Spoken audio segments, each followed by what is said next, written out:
sesudah itu dia malah rutin. Rutin. Nah itu pengalaman berharganya. Iya. Dia nggak pernah disuntik, nggak pernah dirawat, nggak pernah diinfus. Pertama kali donor lihat jarum takut. Kartu buat pengingat pendonornya ya. Jadi salah satunya nanti kita ada 10 kali, 25 kali, 50, 75, 100. Itu nanti kita aja reward, dikasih dari PMI minimal 10 kali, 25 itu kita ada piagam. Oh, ada piagam, ada penghargaan nanti, ya? Ada penghargaannya nanti biasanya kalau itu bisa datang langsung ke PMI atau di tempat kita kegiatan misalnya dari panitia kita direkap dulu ada berapa orang, nanti bisa datanya bisa dikasih ke saya, nanti pas kegiatan lagi kita kasih nanti piagamnya gitu. Kita rekod dulu, kita cetak dulu yang 10, 25, 50, 75 dan 100. Nah 100 itu biasanya kita langsung ke istana. Ke istana? Presiden ya. Oh. Ya 100 kali itu kita spesial sebetulnya. Berarti diundang, diajak gitu nanti ya? seluruh Indonesia.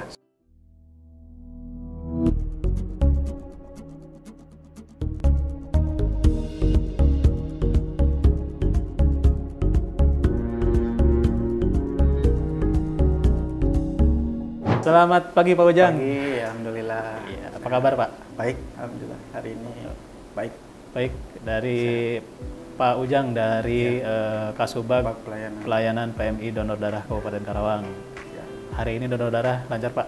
Alhamdulillah lancar, di bawah udah banyak, alhamdulillah antusias. Berarti Bapak setiap hari kegiatan donor darah gitu ya? Donor Dari darah. Selain di tempat mungkin ada ke berbagai di luar Betul, juga ya Pak? berbagai kegiatan kita banyaknya di perusahaan, di kawasan. Iya. Itu paling banyak tuh kawasan Suracipta, Tokin.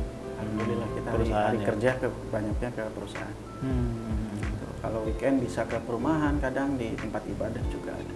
Iya. Kalau di rumah sakit Lira kita biasanya setiap 3 bulan ya Pak? 3 bulan, 3 bulan donor darah kita terbuka untuk umum biar sama-sama. Jadi ternyata banyak ya, masih banyak kebutuhan donor darah. Gimana Pak stok darah di Alhamdulillah PMI? ya, alhamdulillah sekarang banyak kegiatan donor juga, antusias dari masyarakat juga, alhamdulillah banyak nih kita terbantu dari perusahaan, dari masyarakat juga yang donor darah ke PMI. Terus juga kita rutin juga di rumah sakit Lira nih, alhamdulillah per 3 bulan itu setahun 4 kali. Ya. Mudah-mudahan terus eksis dan berlanjut kerjasamanya karena kita pasien itu di PMI Karawang itu alhamdulillah kurang lebih banyak banget. Itu kita harus menyediakan kurang lebih 3.000 kantong dalam 1 bulan. Wow, 3.000 kantong dalam sebulan. 1 Itu bulan, ya. Minimal ya? Ya. Paling tidak segitu ya harus ada ya? Kurang lebihnya, ya itu dari RSUD aja kita kurang lebih 800 sampai 1.000 kantong dari RSUD, belum rumah sakit kayak di Lira, di Karawang banyak banget sekarang alhamdulillah. Biasanya keperluannya untuk kondisi apa sih Pak Kalau kasusnya banyaknya itu dari operasi, kecelakaan, ada juga yang pasien-pasien talasemi di RSUD itu paling banyak itu. Terus juga ada juga yang demam berdarah, trombosit. Itu juga kita banyak kasus juga. Apalagi lagi tinggi-tingginya ya, lagi tinggi-tingginya ya. Betul, sekarang kasusnya lagi banyak. Oke, jadi itulah pentingnya kita harus saling membantu dalam kegiatan ini donor darah ya Pak ya.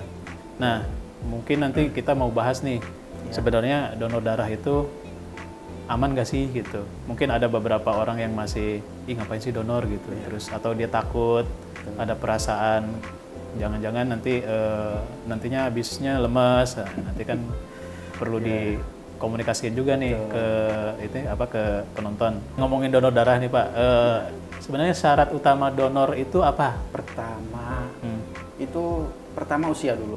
Usia itu ya? minimal 17 tahun. 17 tahun. Ya, berat badan itu minimal 47. Oh, juga ya? Ya, karena kalau minimal usia 17 tahun itu SMA kelas 2 ya. Nah, itu batas minimal. Maksimalnya 60 tahun. Nah, itu nanti dari sebelum 60 tahun nanti kita ada riwayat kesehatan kita cek itu maksimal sampai 65 dan itu setahun di atas 60 itu donornya setahun 2 kali. Nah, itu. Jadi kita minimal 17 sampai 60 tahun usianya. Berat badan 47, tidak sedang konsumsi obat, kondisinya sehat, banyak minum, tidak minum obat, antibiotik atau obat yang lain gitu. Kalau perempuan diusahakan sesudah menstruasi hari ke-5 atau ke-6, itu baru bisa untuk kegiatan donor darah. Dan pastinya itu dilakukan pengecekan juga di saat sebelum donor ya. Donor darah kita ada pengecekan.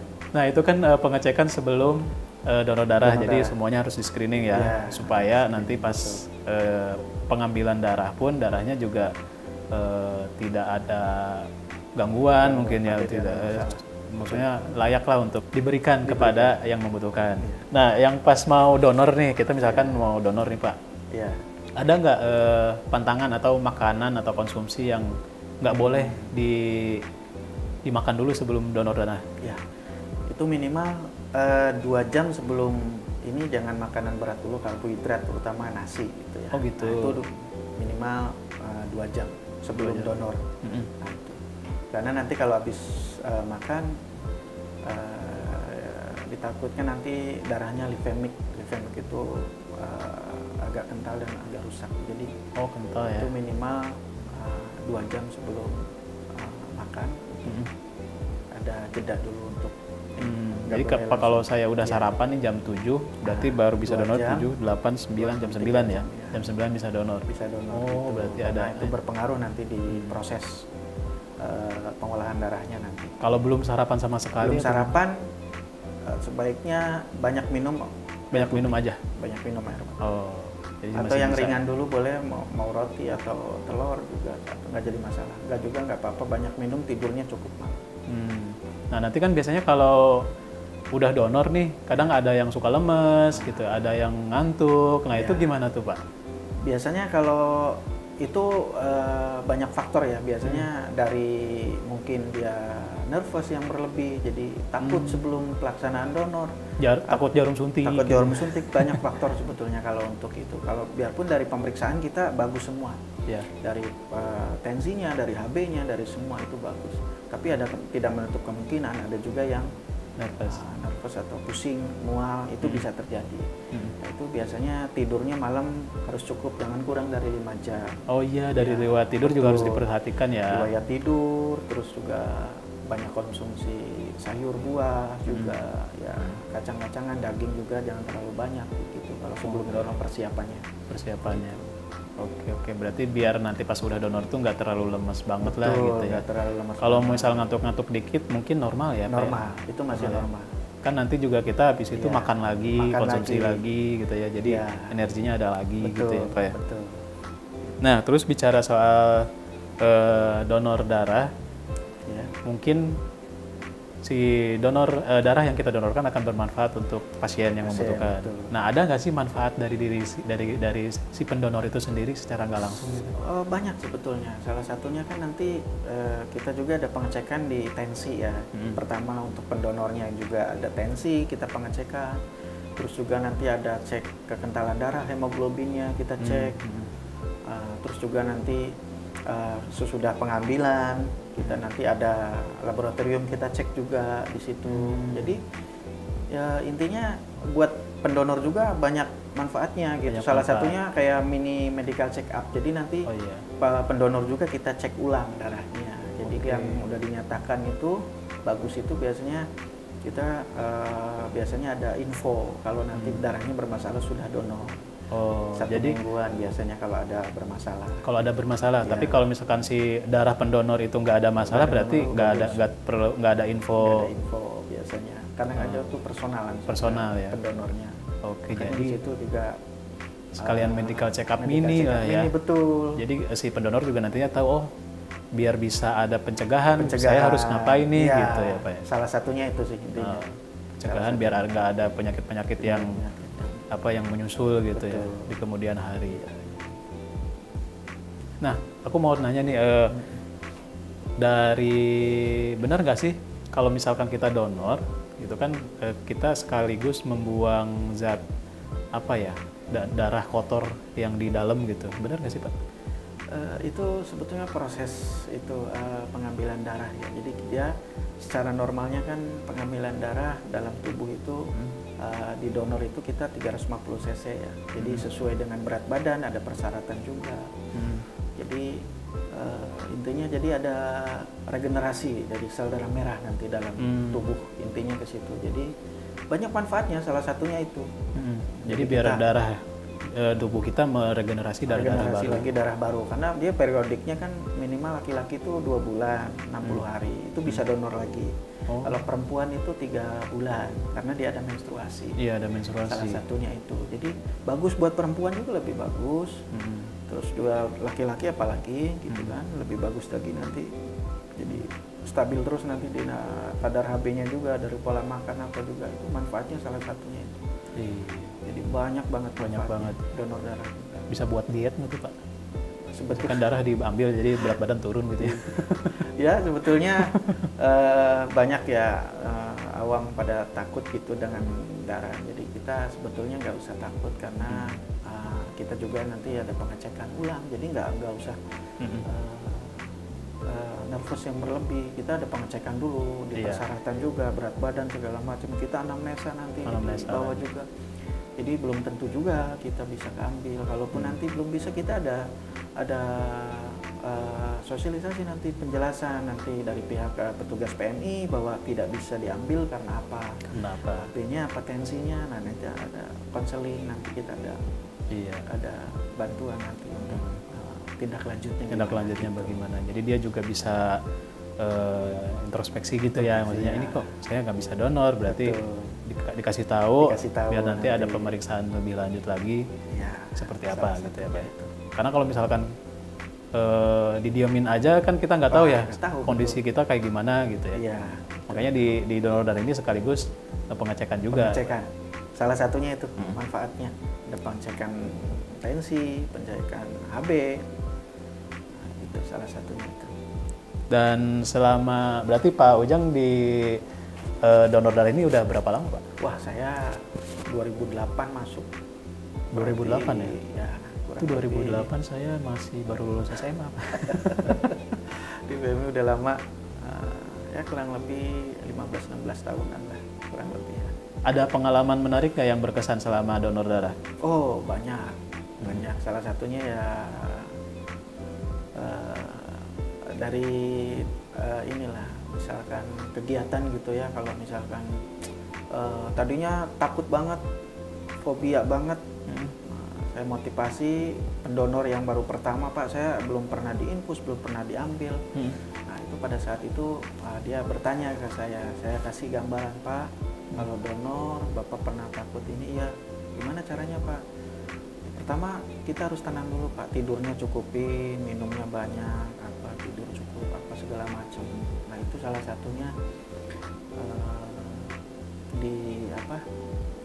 pada saat acara gitu ya, dia takut banget, berlebih nervous. Akhirnya dari itu fobia ya perlahan-lahan saya jelasin bahwa donor darah itu banyak manfaatnya Pak ini.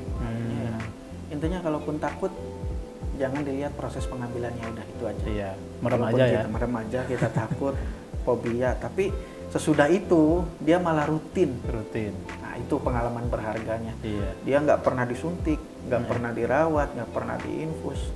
Pertama kali donor lihat jarum takut, itu jadi hal yang sangat bagus. Saya juga ada teman seperti itu Pak. Iya, itu kesan yang paling inilah berkesan bagi saya dalam hal bekerja di PMI. Jadi bisa membantu orang yang tadinya belum tahu manfaat donor,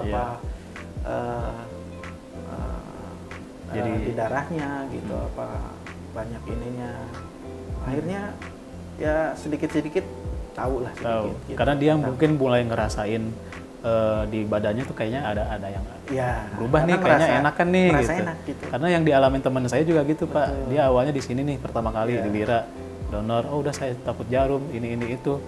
Dia beraniin diri, udah selesai. Nanya lagi ke saya, ini kapan donor lagi gitu. Karena ya emang ke tubuh juga merasa enak, jadi ada regenerasi sel, dia misalkan enteng badannya salah satunya juga, terus nggak gampang lemas, pusing, agak fresh biasanya gitu. Nah berarti buat sahabat Lira kalau misalkan ada mungkin tubuhnya kurang enak, ngantukan atau kurang fresh, bisa dicoba tuh ya Bisa donor dicoba. darah. Siapa tahu donor darahnya dengan diambil, tubuh kita bisa meregenerasi Betul, darah salah baru lagi satunya sehingga itu. lebih fit lagi, lebih sehat lagi. Gitu ya Pak ya. Iya, Oke. salah satunya itu sih yang bagus. Itu Ya, yang di, Oh, ada yang di buku itu biasanya ada cap ya, benar nggak ya? Benar nggak? Cap apa? Yang berapa kali Oh, kartu. donor gitu. Nah, oh itu ya, kartu banyak donor. yang belum tahu tuh itu kalau penuh itu apa gitu. Oh ya, Oh, ada reward. ya. Oh, Tapi gitu. sebetulnya itu jadi kartu buat pengingat pendonornya ya. Jadi salah satunya nanti kita ada 10 kali, 25 kali, 50, 75, 100. Itu nanti kita ada reward, ada dikasih dari PMI minimal 10 kali, 25 itu kita ada piagam. Oh, ada piagam, ada penghargaan Nanti, ya. ada penghargaannya nanti biasanya kalau itu bisa datang langsung ke PMI atau di tempat kita kegiatan misalnya dari panitia kita direkap dulu ada berapa orang, nanti bisa datanya bisa dikasih ke saya, nanti pas kegiatan lagi kita kasih nanti piagamnya gitu, kita rekod dulu, kita cetak dulu yang 10, 25, 50, 75 dan 100. Nah 100 itu biasanya kita langsung ke istana. Ke istana. Presiden ya. Oh. Ya 100 kali itu kita spesial sebetulnya. Berarti Kita ada diundang, diajak gitu nanti ya. seluruh Indonesia. Seluruh Indonesia. Nanti kita ke Karawang masuknya ke provinsi ya di Jawa Barat. Nanti kita diundang di Bandung di provinsi Jawa Barat. Nanti kita berangkat bareng nanti ke Istana Merdeka ke Jakarta ke presiden langsung. Itu tiap tahun atau? Tiap tahun. Tiap tahun ada. Tiap tahun ada ya. Cuman kita selama Covid kemarin 2019 kita terhenti. Nah ini udah vakum agak lama nih. Mungkin ya dari sananya Dimulai mungkin lagi lagi mau mulai lagi nih. Mudah-mudahan nanti ke depan kita start lagi untuk kegiatan yang 100 kalinya piagam. Berarti di Istana Negara ketemu presiden dong? Iya. Oh iya, Ketemu presiden. Nanti di 100 pendonor di seluruh Indonesia, bukan di Karawang aja dikumpulin. Nanti di istana kita tiap ya, kabupaten itu ada perwakilannya, nanti ada pendampingnya juga. Oh iya. Gitu, Dan salah itu satunya. terbuka untuk umum ya? Terbuka untuk umum. Siapapun boleh, yang penting udah memenuhi Betul. syarat. Itu salah satunya. Jadi kita bisa ngasih darah, kita juga ada kebanggaan tersendiri.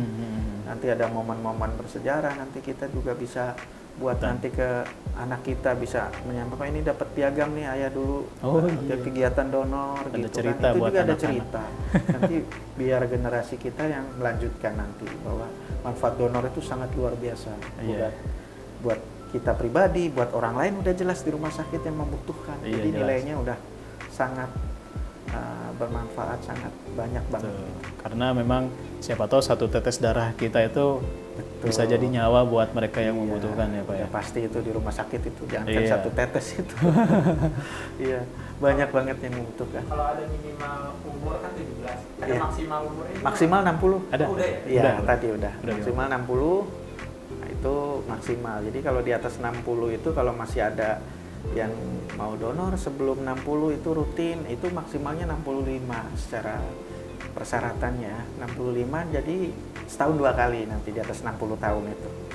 Jadi kalau baru pertama itu diusahakan minimal 50 tahun maksimalnya kalau baru pertama. Kalau baru Jadi pertama lebih dari belum pernah sama sekali, betul. tapi udah berusia lanjut gitu Iya, ya. Minimal maksimalnya 50 tahun 50. baru masih. Kalau lebih dari 50 kita Lebih udah baik tidak. jangan dulu. Oke. Ya, itu salah Baik. satunya pasaran. Ada lagi? Udah? Baik, terima kasih Pak Ujang sudah Sama-sama. hadir dalam podcast kita kali ini.